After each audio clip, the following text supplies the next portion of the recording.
بسم اللہ الرحمن الرحیم۔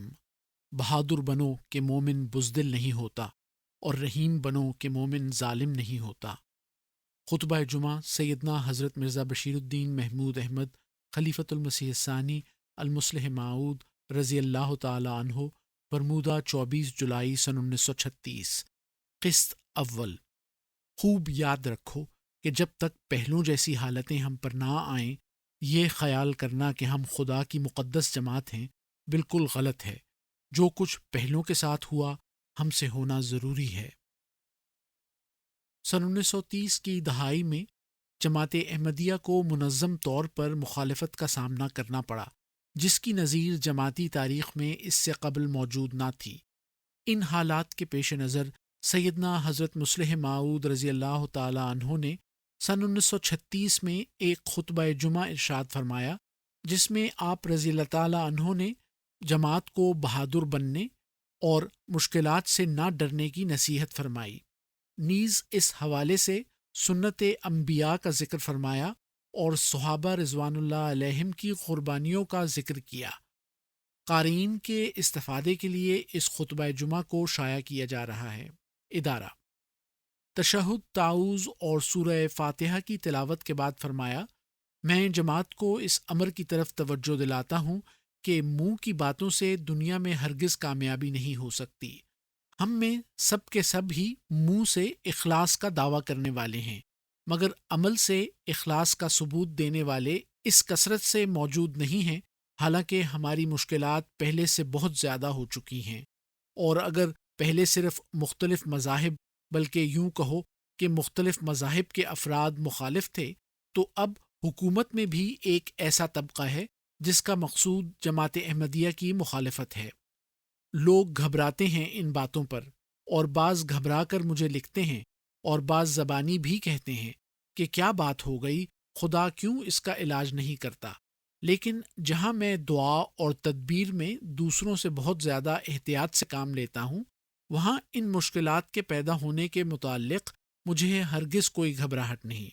لوگوں کو اس امر پر حیرت ہے کہ خدا تعالیٰ یہ باتیں کیوں ہونے دیتا ہے، اور مجھے اس امر پر حیرت ہے کہ ان کو اس وقت تک خدا نے کیوں روکے رکھا۔ اگر کوئی شخص بالکل نابینا نہیں، بالکل فاتر العقل نہیں، بالکل کند ذہن نہیں، بالکل ہی جاہل نہیں، تو وہ پہلے انبیاء کے حالات کو دیکھ کر معلوم کر سکتا ہے کہ ان کا 10واں حصہ بھی ہم پر نہیں گزرا۔ اللہ تعالیٰ قرآن کریم میں رسول کریم صلی اللہ علیہ وسلم کے صحابہ رضوان اللہ علیہم کو فرماتا ہے کہ یہ کیوں کر ممکن ہے کہ تم ان حالات سے نہ گزرو جن سے پہلے انبیاء کی جماعتیں گزری ہیں۔ سورہ بقرہ آیت 215۔ آج بھی وہی خدا ہے، وہی دین ہے، صداقت کو ثابت کرنے اور اس کے قائم ہونے کے لیے آج بھی وہی شرائط ہیں جو پہلے تھیں، وہی ذمہ داریاں ہمارے سپرد کی گئی ہیں۔ اسی طرح ہم میں ایک مامور مبعوث کیا گیا ہے۔ پھر کوئی وجہ نہیں کہ جو حالتیں پہلوں پر گزریں وہ ہم پر نہ گزریں، جو تکالیف پہلوں پر آئیں وہ ہم پر نہ آئیں۔ ہم میں اور ان میں سوائے اس کے کیا فرق ہے کہ پہلی جماعتیں تکالیف اٹھانے کی عادی تھیں، اس لیے خدا تعالیٰ نے ان پر تکالیف جلد بھیج دیں، لیکن ہم لوگ آرام طلبی کی وجہ سے اور ایسے ملک میں رہنے کی وجہ سے جہاں کی حکومت منظم ہے اور جہاں چوری، ڈاکہ اور قتل وغیرہ کی وارداتیں بہت کم ہوتی ہیں، مصائب کے عادی نہ رہے تھے۔ اس لیے خدا تعالیٰ نے چاہا کہ وہ آہستہ آہستہ ہم پر بوجھ ڈالے اور یکدم مصائب کا دروازہ ہم پر نہ کھولے۔ پس ان مصائب کے دیر سے آنے میں خدا تعالیٰ کی حکمت مخفی ہے، نہ کہ اس کی غفلت۔ ان کا آنا قابل تعجب نہیں، بلکہ دیر سے آنا قابل تعجب ہے۔ پس جو احمدی خیال کرتا ہے کہ یہ مصیبتیں ناقابل برداشت ہیں، ان ابتلاؤں میں کوئی ایسی بات ہے جن کو اس کا ایمان سمجھنے سے قاصر ہے۔ وہ یاد رکھے کہ اسے ایمان کی چاشنی عطا نہیں ہوئی، اللہ تعالیٰ کے انبیاء کی سنت اسے معلوم نہیں۔ تم سے بہتر لوگوں کے ساتھ یہی باتیں گزری اور انہوں نے ان کو اور نظر سے دیکھا۔ حضرت عمر رضی اللہ تعالیٰ عنہ اللہ تعالیٰ کے کتنے مقرب تھے۔ رسول کریم صلی اللہ علیہ وسلم فرماتے ہیں کہ اگر میرے بعد کوئی نبی ہوتا تو عمر ہوتا۔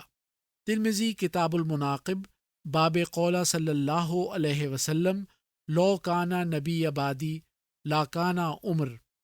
یہاں میرے بعد سے مراد مان بعد ہے، تو وہ شخص جسے رسول کریم صلی اللہ علیہ وسلم بھی اس قابل سمجھتے تھے کہ اگر اللہ تعالیٰ نے اس زمانے کی ضرورت کے لحاظ سے کسی کو شہادت کے مرتبے سے اٹھا کر نبوت کے بلند مرتبے پر فائز کرنا ہوتا تو اس کا مستحق عمر تھا۔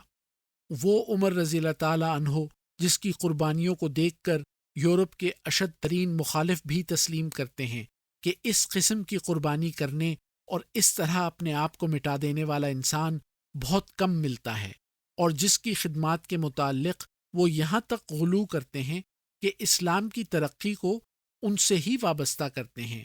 وہ عمر رضی اللہ تعالیٰ عنہ دعا کیا کرتے تھے کہ الہی میری موت مدینے میں ہو اور شہادت سے ہو۔ انہوں نے یہ دعا محبت کے جوش میں کی، ورنہ یہ دعا تھی بہت خطرناک۔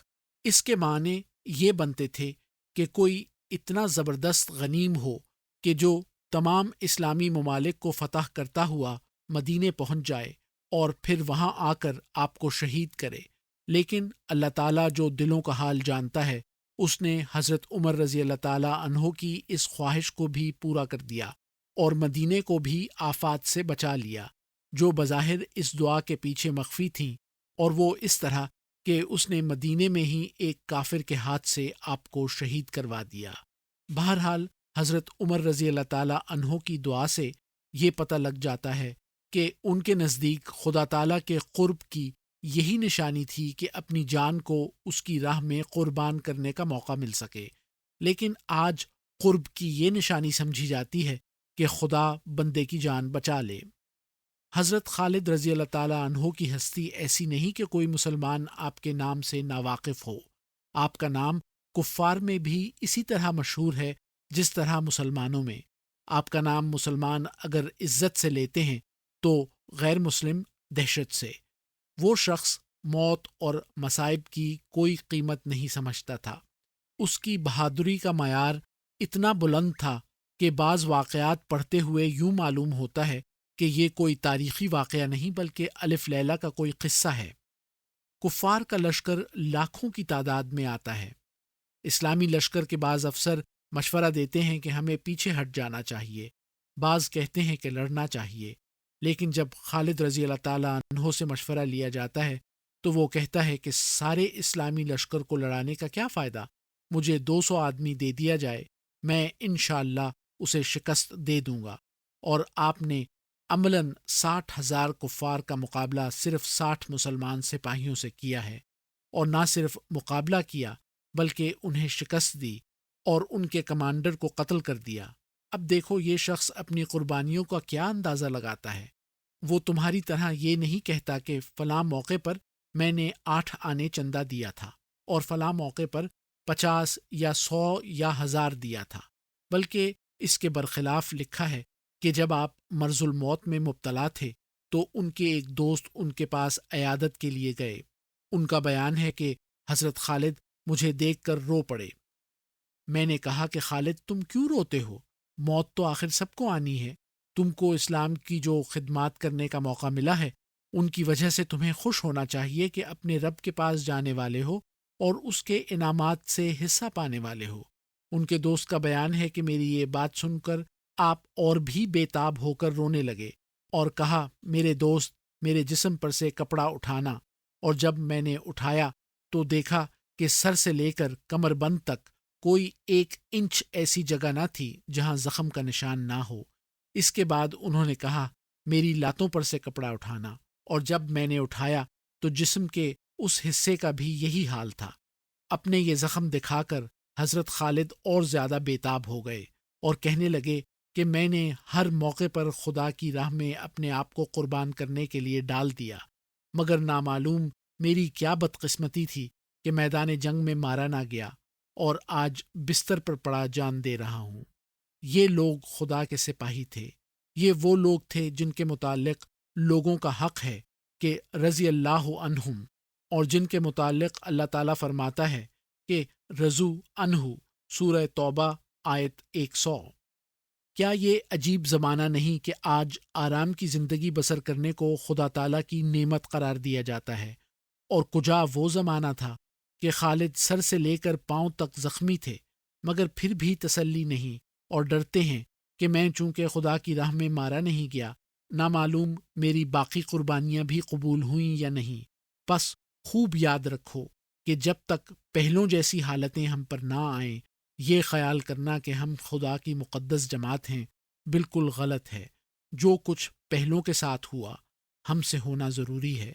ابتلا مومن کی ذلت کا نہیں بلکہ عزت کا موجب ہوا کرتے ہیں۔ باقی آئندہ۔